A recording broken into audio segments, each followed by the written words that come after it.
हाँ जी, नमस्कार। कैसे हैं सब? मेहनत कर में आपका फिर से एक बार हार्दिक स्वागत है। आज लेक्चर नंबर 7 शुरू कर रहे हैं, तुगलक डायनेस्टी। हम गुलाम वंश पूरा पढ़ लिया, खिलजी वंश पूरा पढ़ लिया और तुगलकों को भी हमने फिर आज फिरोज शाह तुगलक हमें पढ़ना है। इससे पहले हमने गयासुद्दीन तुगलक और मोहम्मद बिन तुगलक को पढ़ लिया था लेक्चर नंबर 6 में। पूरी मेडाइवल हिस्ट्री हम इसमें कंप्लीट कर रहे हैं। एक बार मैं रिवीजन करा दूं, कल हमने क्लास में क्या क्या पढ़ा, शॉर्ट में रिवीजन कराएं। तो खिलजियों का अंत होने के बाद तुगलक जलालुद्दीन गयासुद्दीन तुगलक ने तुगलक वंश की स्थापना करी थी। तुगलक वंश की स्थापना उसने किसे मार के करी थी, कई बार पूछा जाता है। तो खुसरो खान को, और खुसरो खान कौन था? तो खुसरो खान खिलजी वंश का गुलाम था। ठीक है। अब उसके बाद जब जलालुद्दीन को, क्या जलालुद्दीन बार बार नाम ध्यान आ रहा है, गाजी मलिक गयासुद्दीन तुगलक था। कल की क्लास में हमने इसको बहुत अच्छे से देखा। तो गयासुद्दीन तुगलक जब तुगलक वंश की स्थापना करके गद्दी पर बैठा तो उसने बड़े ही उदारवादी तरीके से उसने भी शासन किया। लेकिन वो अपने समय में, मैंने तुम्हें बताया, तेलंगाना में किसको भेजता है? मोहम्मद बिन तुगलक को। और मोहम्मद बिन तुगलक तेलंगाना जीत के आ जाता है उसके शासनकाल में, इसलिए तेलंगाना का नाम बदल के रख दिया जाता है सुल्तानपुर। ये खुद गयासुद्दीन तुगलक बंगाल जाता है, लेकिन वहां पे इसको कुछ मिलता नहीं है और बीच में अफगानपुर में इसके लिए एक महल बनवाता है मोहम्मद बिन तुगलक, और वहां पे इसकी गिरने से क्या हो जाती है? महल गिरने से मृत्यु। तो अगला सुल्तान बनता है मोहम्मद बिन तुगलक। मोहम्मद बिन तुगलक पूरे इतिहास में दिल्ली सल्तनत का सबसे पढ़ा लिखा सुल्तान होता है।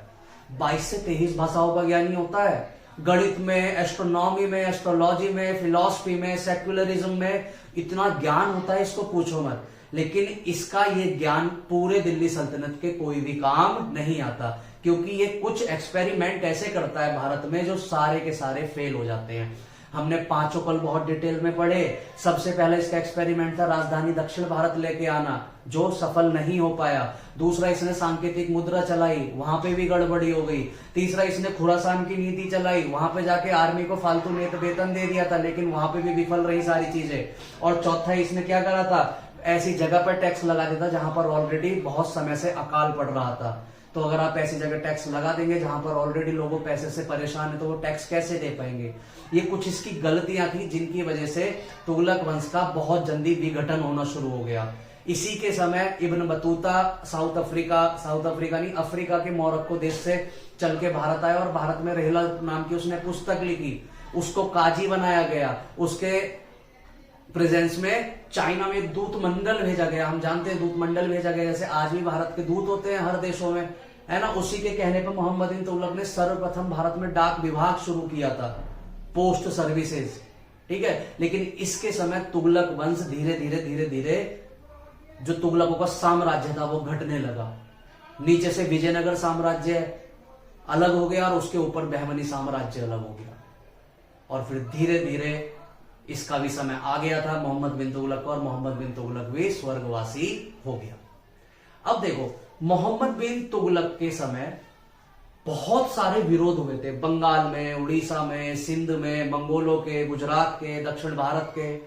तो ये इधर उधर भागने में ही लगा रहा मोहम्मद बिन तुगलक अपने समय, और इसकी आर्मी को बहुत ज्यादा नुकसान हुआ।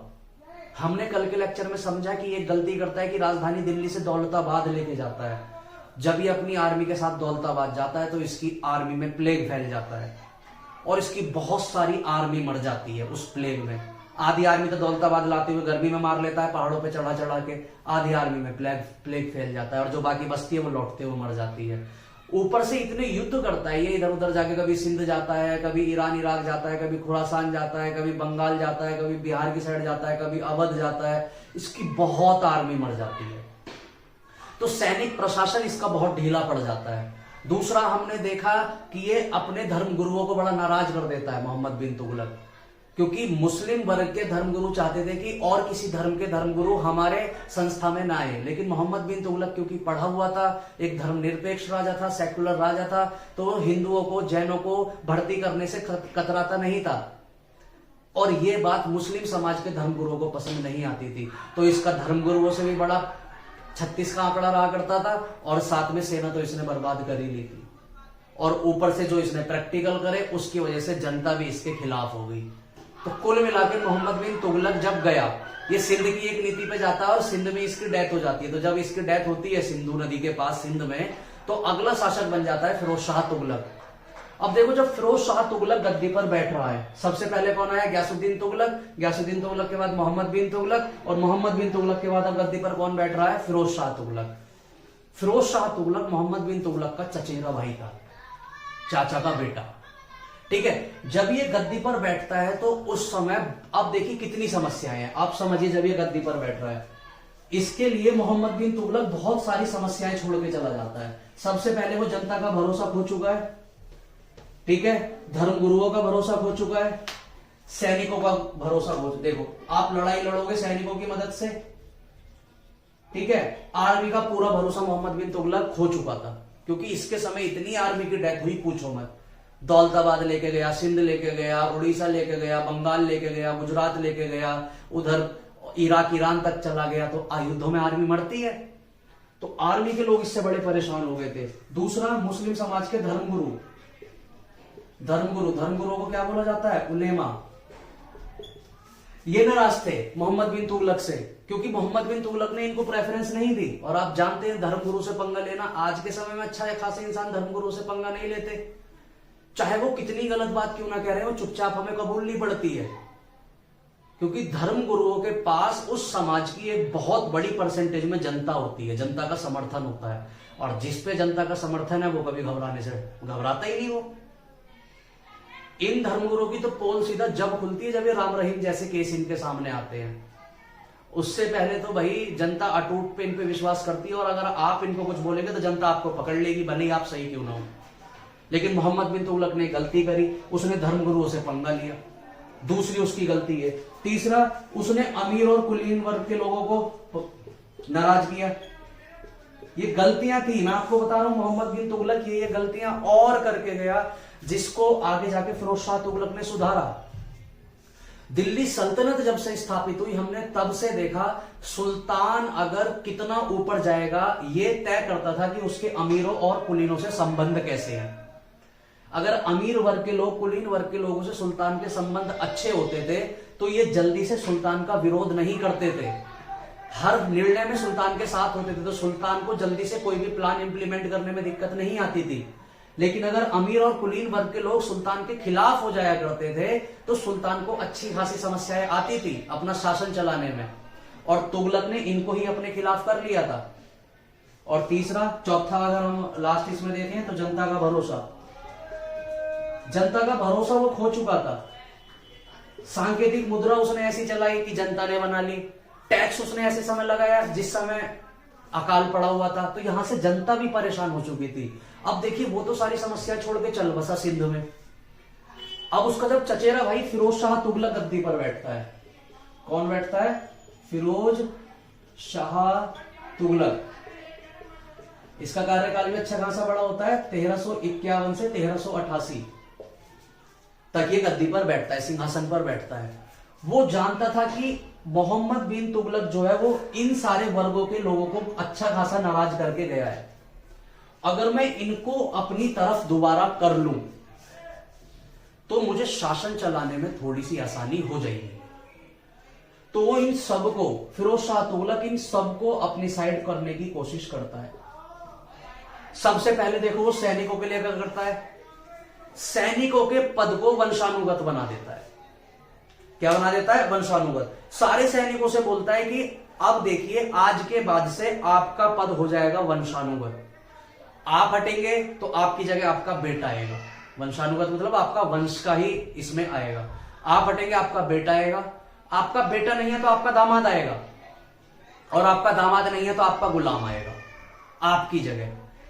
ऊपर से सैनिकों के साथ अब इसने दरिंदगी ज्यादा नहीं करी, उसकी तरह अत्याचार नहीं करे, इसने सैनिकों को थोड़ी ढील दी। और सैनिकों को जब ढील दी गई तो सैनिकों को लगा कि अच्छा, अब कोई हमारी सुन रहा है, क्योंकि अब इन पे नकेल कसने वाला कोई नहीं था। ये फिरोज शाह तुगलक की गलती थी, क्योंकि फिरोज शाह तुगलक, आगे जाके हम देखेंगे, इन सैनिकों को इतनी छूट दी गई कि इन सैनिकों ने उसका गलत फायदा उठाया।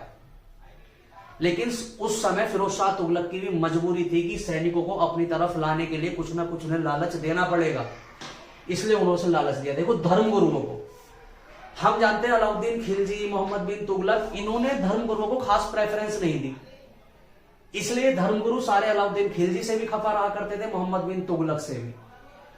लेकिन फिरोज शाह तुगलक ने अपने धर्म गुरुओं को बड़ी तवज्जो दी। जितना भी न्यायपालिका था, न्यायपालिका के सारे डिसीजन फिरोज शाह तुगलक ने बोला आज से धर्मगुरु लेंगे। अब देखिए एकदम से इनके हाथ में तो पावर आ गई, अब न्याय समाज में ये करेंगे, यही तो ये चाहते हैं कि सारी मेन पावर हमारे पास हो। आप इमेजिन कीजिए आज सुप्रीम कोर्ट में हम भारत के धर्मगुरु बिठा दें, चल पाएगा? चल ही नहीं पाएगा।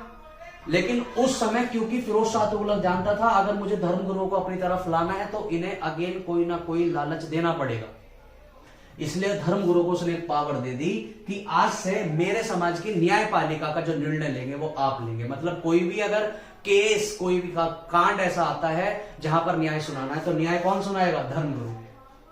तो धर्मगुरु को इसने ऐसे अपनी साइड कर लिया। अब अमीर कुलीन वर्ग के लोगों को इसे अपनी साइड करना था तो इसने अमीर कुलीन वर्ग के लोगों को भी अपनी साइड करने के लिए एक पासा फेंका। इसने बोला आज के बाद से जितने भी अमीर वर्ग के लोग हैं उनका पद भी मैं वंशानुगत करता हूं कि जब आपकी डेथ होगी तो आपकी जगह आपका बेटा ही आके बैठेगा हमारे इसमें दरबार में। आपका बेटा नहीं है तो आपका दामाद आके बैठ जाएगा, आपका दामाद नहीं है तो आपका गुलाम आके बैठ जाएगा।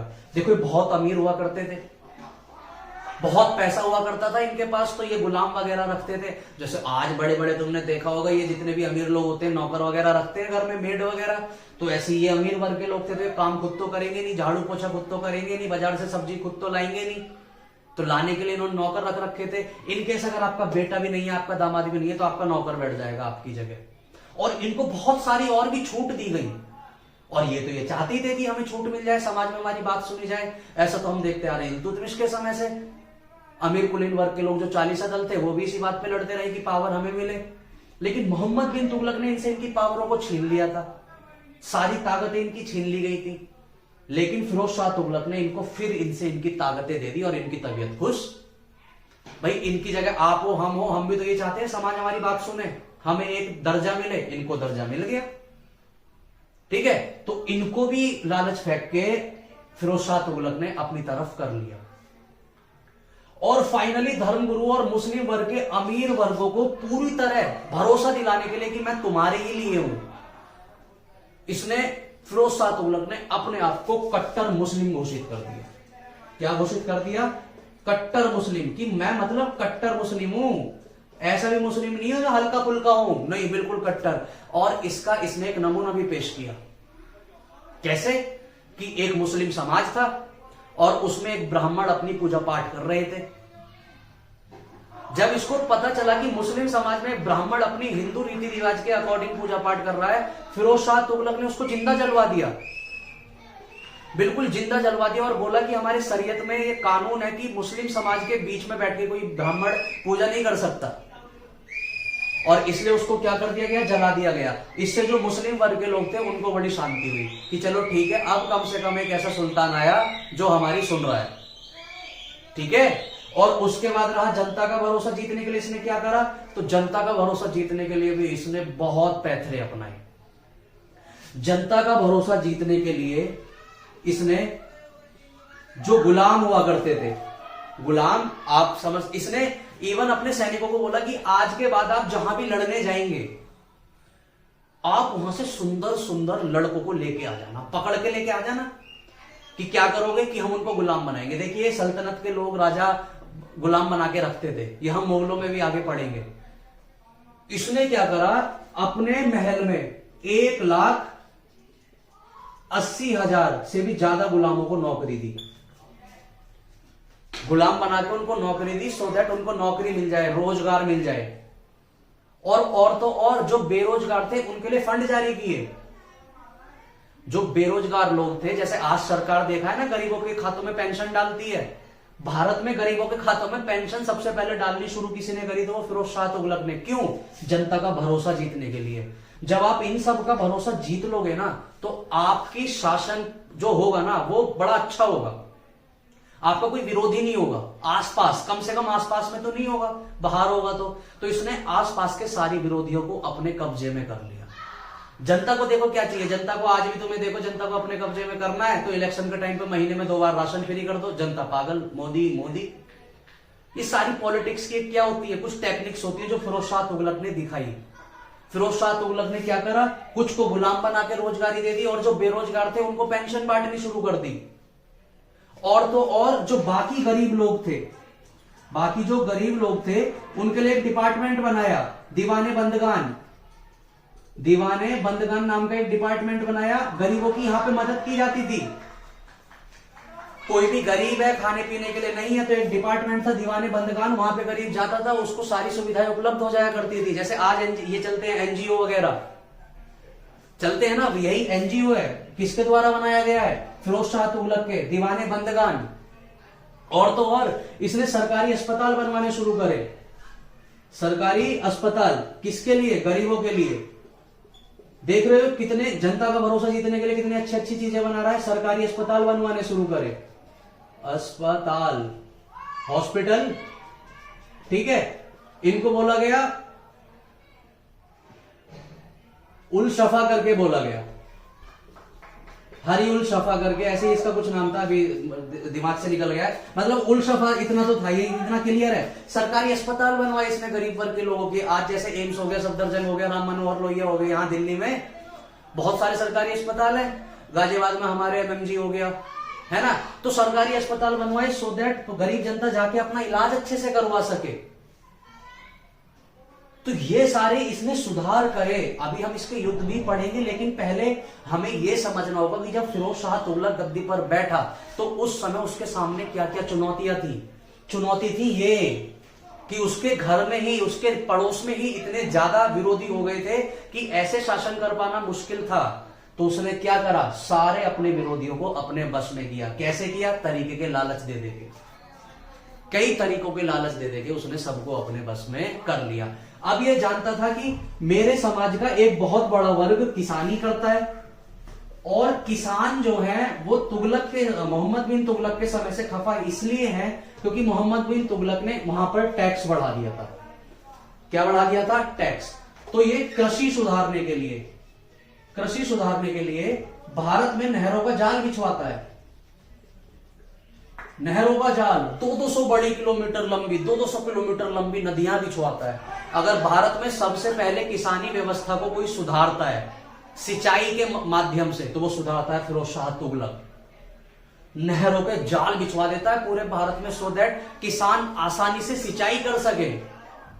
अब देखो फिरोज शाह तुगलक ने अगर सारे भारत में, मतलब जितनी भी इसकी सल्तनत थी उसमें अगर इसने नहरें बिछवाई है तो इसका खर्चा आया होगा, तो ये वसूल कैसे करेगा। तो इसने क्या बोला कि इन नहरों से जो भी सिंचाई करेगा वो अपनी उपज का 10% मेरे को देगा, जो बहुत ठीक बात है, कोई प्रॉब्लम नहीं है। आज सरकार रोड बनाती है, आपसे टोल टैक्स ले लेती है, तो सरकार कोई काम करती है तो उसके बदले आपसे टैक्स लेती है ना। तो सेम फिरोज शाह तुगलक ने करा। फिरोज शाह तुगलक ने लोगों के लिए नहरें बनवाई, नहरों का जाल बिछवाया, सारे में तरह तरह की नहर बनवाई पूरे उत्तर भारत में, और साथ में बोला कि जो भी मेरी नहरों से पानी लेना चाहता है ले ले, सिंचाई के लिए पानी मिल जाएगा, लेकिन उसको इसके बदले अपनी कुल उपज का, जो उसकी टोटल प्रोडक्टिविटी है, जितनी उसकी फसल हो रही है उसमें से 10% मेरे को दे दे टैक्स के बदले।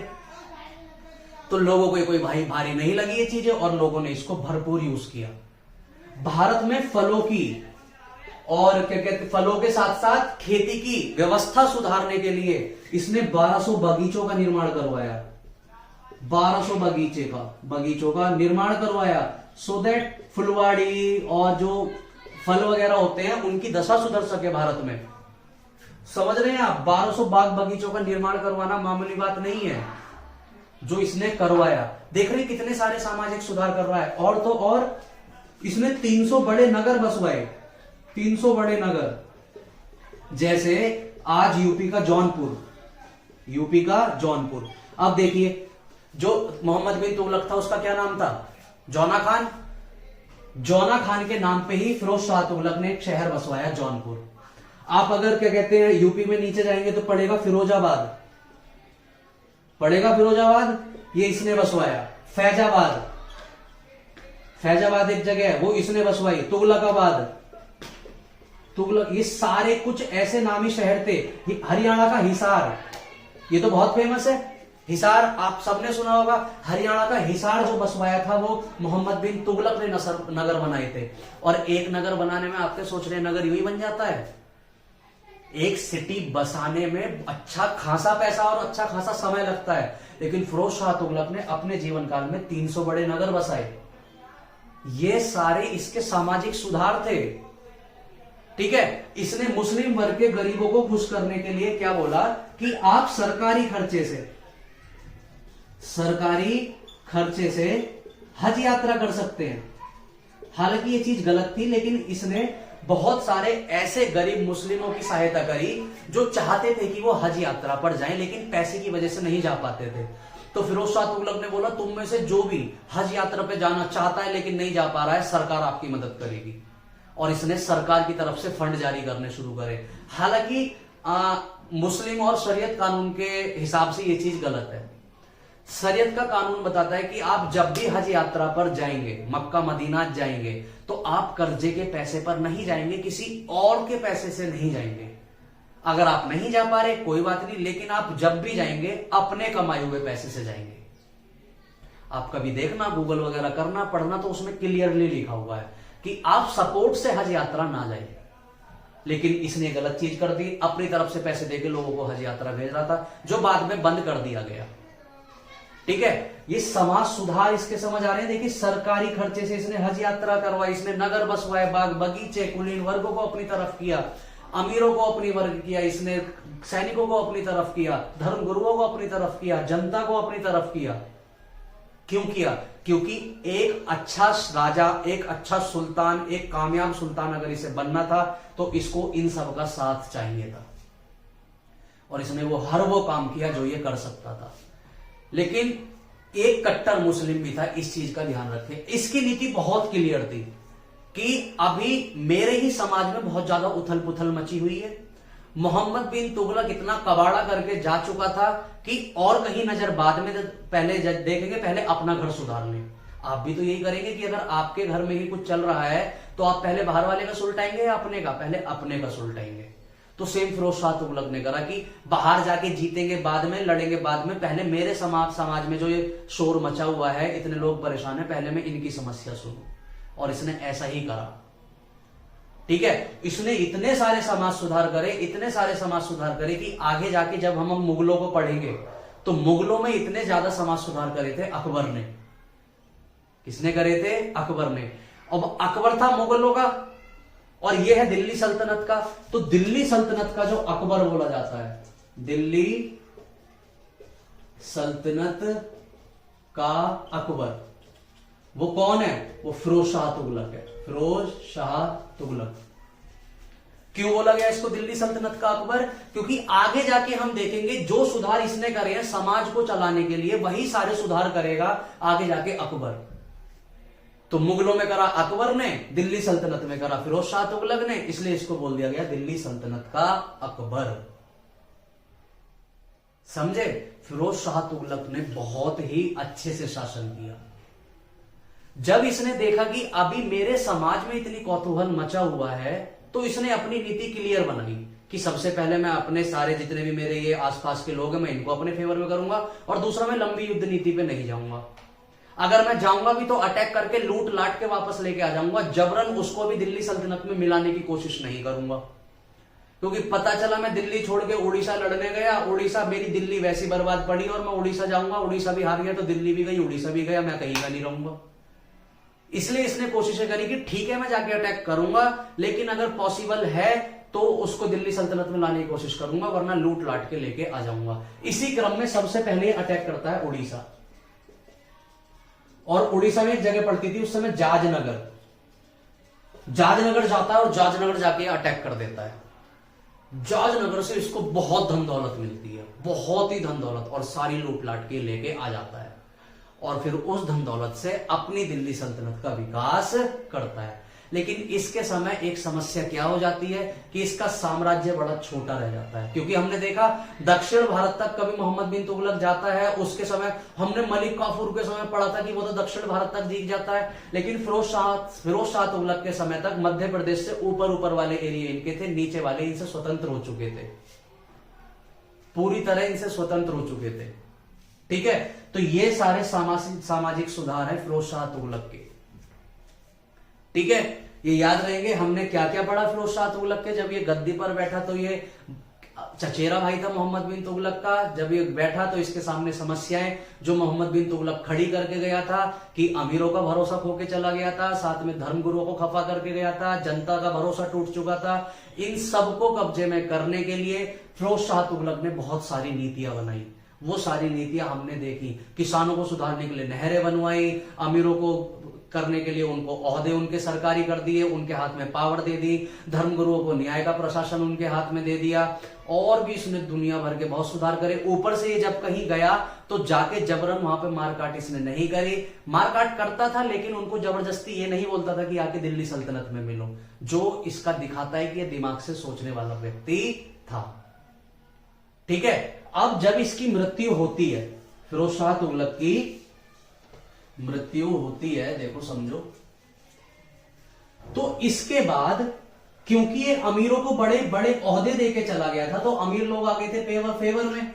ये फिरोज शाह तुगलक है, फिरोज शाह तुगलक कब से कब गद्दी पर बैठा, तो 1351 से 1388 तक। क्या क्या किया इसने? 1300 बाग बगीचों का निर्माण करा। हम देख लेते हैं, एक बार लिख लेते हैं। 300 शहरों को बसवाया। ठीक है, कौन कौन से शहर उसमें आ सकते हैं? तुगलकाबाद, फिरोजाबाद, हिसार, ये तो दिल्ली में पड़ता है तुगलकाबाद, फिरोजाबाद ये यूपी में पड़ता है, हिसार हरियाणा में पड़ता है, ये सारी चीजें। और तो और अगर आप दिल्ली आएंगे तो फिरोज शाह कोटला स्टेडियम था, अभी तो नहीं रहा, अब तो अरुण जेटली स्टेडियम इसका नाम रख दिया है, फिरोज शाह कोटला स्टेडियम। आप देखेंगे दिल्ली में फिरोज शाह कोटला स्टेडियम था, अभी कुछ समय पहले उसका नाम अरुण जेटली रख दिया है, अरुण जेटली जो हमारे फाइनेंस मिनिस्टर थे उनके नाम पे, लेकिन ये फिरोज शाह कोटला स्टेडियम फिरोज शाह के नाम पे ही बनवाया गया था। ठीक है, इसने 1,80,000 गुलामों को अपने हरम में रख के नौकरी दी। गरीबों के लिए दीवाने बंदगान बनवाया, दीवाने बंदगान, गरीबों की मदद के लिए। किसकी मदद के लिए? गरीबों की मदद के लिए। दार उल शफा, देखो नाम याद आ गया, दार उल शफा नाम का इसने अस्पताल बनवाया गरीबों के लिए। ठीक है, और सरकारी खर्चे से इसने हज यात्रा करवानी शुरू करी कि सरकारी खर्चे से तुम कहां जा सकते हो? हज यात्रा। ये सारे इसके सामाजिक सुधार थे। ठीक है, सैनिकों के लिए इसने, सैनिकों और अमीरों के लिए, अमीरों के लिए पद को वंशानुगत कर दिया। वंशानुगत कि आपका ही बेटा बैठेगा, नहीं है बेटा तो दामाद बैठेगा, दामाद नहीं है तो गुलाम बैठेगा। धर्म गुरुओं को खुश करने के लिए इसने उनके हाथ में न्यायालय डिपार्टमेंट ही दे दिया, पूरा जुडिशियरी आपके हाथ में कि आपने जो करना है करो। ऐसा नहीं है कि जो करना है करो, लेकिन न्याय संगत तरीके से न्याय करो। तो ये सारे इसके सुधार थे। लेकिन फिरोज शाह तुगलक एक गलती करके चला गया था कि अमीरों को, सैनिकों को और धर्म गुरुओं को पावरफुल करके चला गया था, जो इसके मरने के बाद अगेन समस्या का कारण बने। इसलिए जब इसकी मृत्यु हुई 1388 में, तो 1388 से 1394 तक 6 साल गद्दी को लेकर बड़ा विवाद चला कि गद्दी पर कौन बैठेगा, गद्दी पर कौन बैठेगा। कुलीन वर्ग, अमीर वर्ग के लोग चाह रहे थे कि हमारे उसका बैठे, और साथ में ये देखो एक यहां पे गड़बड़ी क्या हो रही थी कि ये जिन गुलामों को भर्ती करता था, कुछ गुलामों को फिरोज शाह अपना करीबी बना लिया करता था, और अपना करीबी, अपना भरोसेमंद बना के उनको बहुत सारी पावर दे दिया करता था फिरोज शाह तुगलक। तो जब इन गुलामों को पावर आ जाती थी तो ये सोचते थे राजा मरने के बाद हम अपना मुखिया बना देंगे। उधर अमीर वर्ग के लोग सोच रहे थे हम अपना मुखिया बनाएंगे। तो फिरोज शाह के मृत्यु के बाद गुलाम वंश, इसमें गुलामों में और अमीरों में सब में टक्कर हो गई, और ये 6 साल तक चीजें चलती रही। और फाइनली 1394 में इसका बेटा था महमूद, नसरुद्दीन महमूद पूरा नाम था। फाइनली 1394 में बैठता है तुगलक का, फिरोज शाह तुगलक का बेटा महमूद गद्दी पर। अब देखो जब ये गद्दी पर बैठता है उस समय तक दिल्ली सल्तनत बहुत ज्यादा बैकफुट पे आ जाती है। क्या रीजन होता है उसका रीजन होता है कि मोहम्मद बिन तुगलक के बाद से ही, नॉट मोहम्मद बिन तुगलक के बाद से, जलालुद्दीन के समय से ही इनका विघटन होना शुरू हो जाता है। मोहम्मद बिन तुगलक के समय एक बार को दिल्ली सल्तनत अपना सबसे बड़ा विस्तार कर लेती है, लेकिन उसी के समय दिल्ली सल्तनत से साम्राज्य टूट टूट के अलग होने लगते हैं। फिरोज शाह तुगलक के समय और लोग अलग हो जाते हैं, और जब बारी आती है बेचारे महमूद की, तो इनका एरिया सिर्फ दिल्ली से पालम तक का रह जाता है। आप आएंगे पालम द्वारका, सेक्टर 16, पता नहीं कौन सा सेक्टर 16 के आसपास ही है पालम एयरपोर्ट, तो दिल्ली से सिर्फ पालम एयरपोर्ट इनका मुश्किल से मुश्किल 40-50 किलोमीटर तक का एरिया सिर्फ इनके पास रह जाता है। कभी इनका टाइम ऐसा होता है कि कहां से कहां तक के लिए वो बने होते हैं, और एक समय ऐसा होता है कि इनका एरिया सिर्फ कहां से कहां तक रह जाता है, दिल्ली से पालम तक का। जब ये दिल्ली से पालम तक का सुल्तानिये बनता है महमूद, तो इसके समय पंजाब का एक सूबेदार होता है। देखो अब महमूद को समझो, कौन फोन करता है यार दिल्ली में, तो एक भी दिन ऐसा नहीं होता जिस दिन फोन ना आए। देखो जी फोन आता है सेक्रेटरी साहब का, हमारे पिताजी का, तो फोन तो उठाना पड़ेगा, क्या करें, चलो कोई नहीं। अब देखो होता क्या है, 1394 से 1414 तक महमूद, सुल्तान महमूद होता है, सुल्तान महमूद गद्दी पर बैठता है, फिरोज शाह तुगलक का बेटा होता है, ठीक है। ये कोई बहुत बड़ा शासक वाला राजा नहीं होता, योग्य राजा ये नहीं होता, योग्य सुल्तान नहीं होता। बेचारा एक तो वैसे ही इतना ज्यादा भ्रम झेल रहा होता है, क्योंकि उधर अमीर वर्ग के लोग इसको सपोर्ट नहीं कर रहे, उधर गुलाम वंश, जो गुलाम के सारे बड़े बड़े ओहदेदार हैं वो इसको सपोर्ट नहीं कर रहे हैं। इतने ही भारत में सबसे खतरनाक एक स्टोरी आपको देखने को मिलती है। ये वो समय था जब पूरे संसार में मंगोलों का तैमूर लंग एक्टिव था।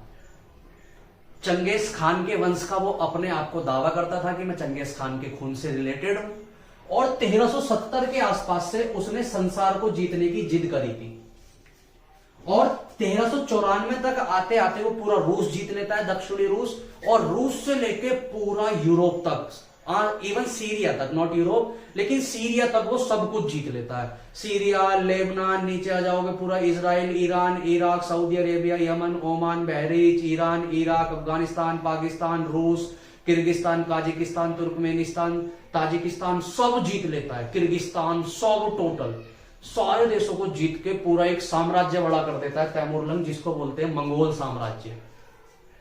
और इसकी नजर पड़ती है भारत पर कि चलो अब भारत भी चला जाए, क्योंकि चंगेज खान भारत नहीं आता, तैमूरलंग भारत आता है। और उसको पता चलता है कि ऑलरेडी जो गद्दी पर बैठा है वो बैठा है इस समय सुल्तान महमूद, जिसके कुछ बस की नहीं है। वो तो ऑलरेडी अपनी विरोधियों से नहीं लड़ पा रहा, मुझसे क्या लड़ेगा। इमेजिन कीजिए ना, तैमूरलंग इतने बड़े साम्राज्य का नेता, इतनी बड़ी उसकी आर्मी, वो भारत की तरफ 1398 में कूच करता है, भारत की तरफ बढ़ता है, इसके जस्ट 4 साल बाद, और पंजाब पाकिस्तान वाले एरिया से भारत में एंट्री करता है। सिंध मुल्तान के एरिया को जब वो क्रॉस करता है तो वो हिंदू नगरी से गुजरता है, और वहां पे लगभग 1 लाख हिंदुओं को वो अपने कब्जे में ले लेता है तैमूरलंग। और उन 1 लाख हिंदुओं से बोलता है कि मैं भारत में जाके आक्रमण करने जा रहा हूं, और आप आओ और मेरी आर्मी में भर्ती होकर भारत पर आक्रमण करवाओ। लेकिन तैमूरलंग के अधिकारी उसको बताते हैं, साहब ये हिंदू हैं, अगर आप हम इन पर ज्यादा भरोसा करेंगे तो पता चला है भारत में जाके ये हिंदू सेनाओं के साथ हो जाएंगे और राजाओं के साथ हो जाएंगे, तो हमें लड़ने में दिक्कत आएगी। तैमूरलंग बोलता है यार बात तो ठीक है, और तैमूरलंग उन 1 लाख का गला कटवा देता है। 1 लाख से भी ज्यादा लोगों का तो गला सिर्फ पेशेवर पाकिस्तान और सिंध वाले एरिया में कटवाता है तैमूरलंग को। तो इमेजिन कीजिए कि भारत में आके इसने कितने लोगों को मारा होगा। आप कभी किसी एक इंसान का गला कटता हुआ देख लेंगे ना, आपकी हफ्ते भर की नींद गायब हो जाएगी। लाइव अगर देख लें, मतलब गला क्या, सिर में किसी को गोली लगते हुए भी देख लेंगे ना आप सामने से, तो 3-4 दिन तो हवा खराब रहेगी। तैमूरलंग का क्या पत्थर का दिल रहा होगा। आप इमेजिन कीजिए कि 1 लाख भारतीयों को उसने खड़ा होकर धड़ से उनको गला उनका अलग कर दिया गया। कितना पत्थर दिल इंसान रहा होगा, कितना कठोर इंसान रहा होगा, ठीक है। और ये भारत की तरफ कूच करता है। कहा जाता है उस समय पंजाब का सूबेदार था खिज्र खान। 1398 में पंजाब का सूबेदार था खिज्र खान। खिज्र खान न्योता देता है किसको? तैमूरलंग को, कि आप भारत आओ और भारत में लूट करो। और ऐसा क्यों करता है ये? क्योंकि खिज्र खान सोचता है कि तैमूरलंग भारत आएगा, भारत का जो महत्वपूर्ण राजा है, सबसे मेन राजा है, उसको मारेगा, काटेगा, लूट लाट के चला जाएगा, राजा कमजोर हो जाएगा, मैं पावर से तख्ता पलट कर दूंगा और खिलजी वंश, इसको तुगलक वंश को समाप्त करके अपने नए वंश की स्थापना कर दूंगा। ये ऐसा करता नहीं है। जब 1398 में सुल्तान महमूद को यह बात पता चलती है कि तैमूरलंग भारत आ रहा है, तो ये अपने नगर से भाग जाता है, क्योंकि इसके बस के नहीं था। तैमूरलंग इसको पकड़ता, इतनी बेरहमी से मारता, पूछो मत, आंख निकाल लिया करते थे, पत्थर मार मार के मृत्यु करते थे। ये भी नहीं है कि सीधा मार दिया, ऐसी मौत नहीं देता था सुल्तान को तैमूरलंग, आंख निकाल लेना, नखून निकाल लेना, पत्थर मार मार के मृत्यु करवाना, इतनी दर्दनाक मौत मारता था। और सुल्तान महमूद डर के भाग गया। जब तैमूरलंग दिल्ली पहुंचा, उसने देखा पूरा मैदान साफ पड़ा है अपने लिए, तो कोई रोकने वाला है ही नहीं। बहुत लूट करता है तैमूरलंग, पूरी लूट करता है। और इसमें जो मदद करता है तैमूरलंग की, कौन करता है? खिज्र खान। खिज्र खान कौन था उस समय? पंजाब का सूबेदार, पंजाब का कंट्रोलर। और क्यों मदद करता है? कि तैमूरलंग तो लूट के चला जाएगा और तैमूरलंग के प्रभाव में मैं खिज्र खान जो हूं वो मैं तुगलक वंशों को खत्म कर दूंगा और अपने नए वंश की स्थापना कर दूंगा। तैमूरलंग तो पूरा लूट के चला जाता है 1398 में। जब ये लूट लाट के चला जाता है तो जैसे तैसे तुगलक वंश 1414 तक अपना शासन चलाते हैं। लेकिन ये शासन सिर्फ कहने को है, ये यहां से अपनी पतन की तरफ ही थे, डिक्लाइन की तरफ थे। यहां से तरक्की कुछ नहीं करते, हर तरीके से ये नीचे ही जाते हैं। और फाइनली 1414 में खिज्र खान मौका देख के महमूद सुल्तान को मार देता है। महमूद सुल्तान को मार देता है और महमूद सुल्तान को मारने के बाद तुगलकों का हो जाता है अंत। तुगलकों का अंत कब अंत हो जाता है? 1414 में। और 1414 में खिज्र खान एक नए वंश की स्थापना करता है, जो सैयद वंश। ये सैयद था, सैयद वंश। समझ आया तुगलकों का पतन कैसे होता है? तुगलकों के पतन में सबसे महत्वपूर्ण भूमिका जो निभाता है वो निभाता है तैमूरलंग। एक तो ऑलरेडी उस समय समाज में बहुत विरोध चल रहे थे और रहे सहे जो भी थे, वो तैमूरलंग आता है और सबको नष्ट करके चला जाता है। वहां से तुगलक इतने बैकफुट पे चले जाते हैं, जैसे में देखिए ना, रूस इतना पावरफुल देश है, लेकिन 2-2.5 साल से वो इससे यूक्रेन के युद्ध में फंसा हुआ है, रूस को बहुत नुकसान हो रहा है। और यूक्रेन तो बर्बाद ही हो चुका है, यूक्रेन को तो समझ ही नहीं आ रहा कुछ। यूक्रेन कम से कम 200 से 250 साल पीछे जा चुका है। यूक्रेन जितना आगे था ना, जितनी भी उसके मेन हॉस्पिटल, कॉलेज, जितने भी बड़े बड़े डिपार्टमेंट थे, रूस ने सब नष्ट कर दिए। अब उसको दोबारा ये सब खड़ा करने में कम से कम 200 साल लग जाएंगे, क्योंकि पैसे से, हर चीज से उसको घाटा लग गया है बहुत। सेम ऐसे ही तुगलकों को घाटा लग गया था जब तैमूरलंग ने एंट्री मारी थी भारत में और विध्वंस कर दिया था पूरा भारत। वो तो अच्छा है कि तैमूरलंग का भी इस नीति से भारत नहीं आया कि उसको भारत में बसना है। उसने देखा कि चंगेज खान आया था, भारत आया भी नहीं, 200 साल पहले लूट करके चला गया था। दिल्ली सल्तनत को भारत में बसे हुए 200 साल हो गए, चलता हूं जितने 200 साल में सुल्तानों ने धन जोड़ा है सारा मैं लूट के आ जाता हूं। और इसी मनसा से वो 200 साल बाद भारत आता है तैमूरलंग 1398 में। दिल्ली सल्तनत के बसने के बाद भारत में 1206 के आसपास बसती है, तो देखिए लगभग 200 साल हो गए और 150-200 साल बाद वो भारत आता है और दिल्ली सुल्तानों पे जितनी भी पूरी आज तक की धन दौलत होती है सबको लूट के चला जाता है। अब आप पे पैसा नहीं है तो आप समाज कैसे चलाएंगे? तो तुगलक धीरे धीरे धीरे धीरे खत्म हो जाते हैं और तुगलकों के पतन के बाद एक नया वंश सामने आता है उभर के, जिसको हम क्या बोलते हैं? सैयद वंश। सैयद वंश के संस्थापक कौन थे? खिज्र खान। तो देखो, हमने गुलाम वंश पूरा पढ़ लिया, हमने खिलजी वंश पूरा पढ़ लिया, हमने तुगलक वंश पूरा पढ़ लिया। कल के लेक्चर में हम सैयदों को पढ़ेंगे। सैयद बहुत छोटा वंश है और उसके बाद हम लोदियों को पढ़ेंगे। बहलोल लोदी, सिकंदर लोदी, इब्राहिम लोदी। और इब्राहिम लोदी की मृत्यु के बाद भारत में एंट्री हो जाएगी 1526 में पानीपत के दूसरे युद्ध, पहले युद्ध में इसकी, बाबर की। 1526 में बाबर का युद्ध, बाबर और इब्राहिम लोदी के बीच में पानीपत का पहला युद्ध हुआ। 1556 में होता है पानीपत का दूसरा युद्ध, और फिर 1761 में होता है पानीपत का तीसरा युद्ध। धीरे धीरे हम वहां भी पहुंचेंगे। तो ये थी आज की कहानी। अब देखो, अगर हम रिवीजन करें पीछे से, 1 मिनट देखो, तो सबसे पहले हमने गुलाम वंश पढ़ा, ठीक है। गुलाम वंश का कार्यकाल कब से कब तक रहा? 1206 से 1290। इसमें सबसे पहला राजा कौन आया? ऐबक। ऐबक 1206 से 1210 तक राजा रहा। उसके बाद कौन आया? इसका बेटा आराम शाह, ठीक है। आराम शाह सिर्फ एक साल राजा रहा, 1210 से 1211 तक। इसके बाद इसको मार के गद्दी पर बैठ गया इल्तुतमिश। इल्तुतमिश का कार्यकाल बड़ा रहा, 1211 से 1236।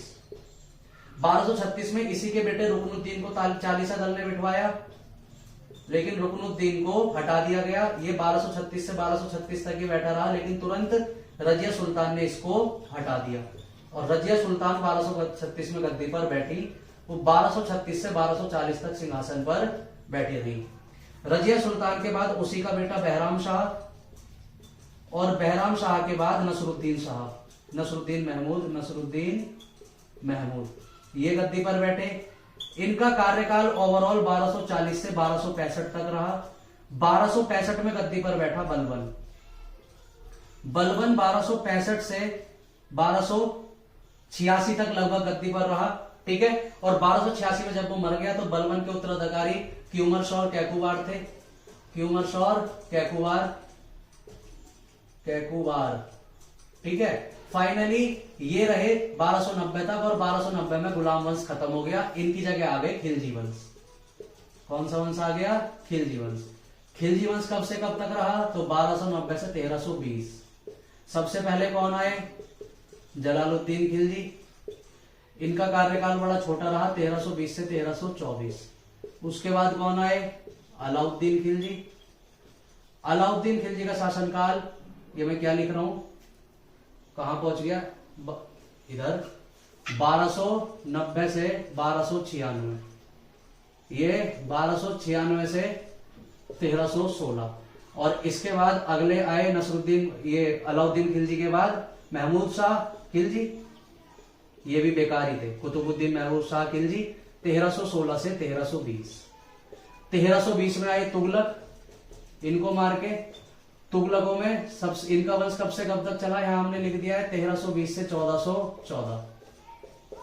सबसे पहले कौन आए? ग्यासुद्दीन। ग्यासुद्दीन 1320 से सिर्फ 1324 तक ही राजा रह पाए। उसके बाद आए मोहम्मद बिन तुगलक। मोहम्मद बिन तुगलक का कार्यकाल अच्छा खासा बड़ा रहा, 1351। उसके बाद आए फिरोज शाह तुगलक। फिरोज शाह तुगलक 1351 से 1388 तक गद्दी पर बैठे। और उसके बाद सुल्तान महमूद इनके थे, जो 1394 से लेके 1414 तक गद्दी पर बैठे। यहां तक देखो हमने पढ़ लिया है, ठीक है। लास्ट के लेक्चर्स में जाओ और इनका रिवीजन करना शॉर्ट में। इन सब के बारे में हमने पढ़ लिया है।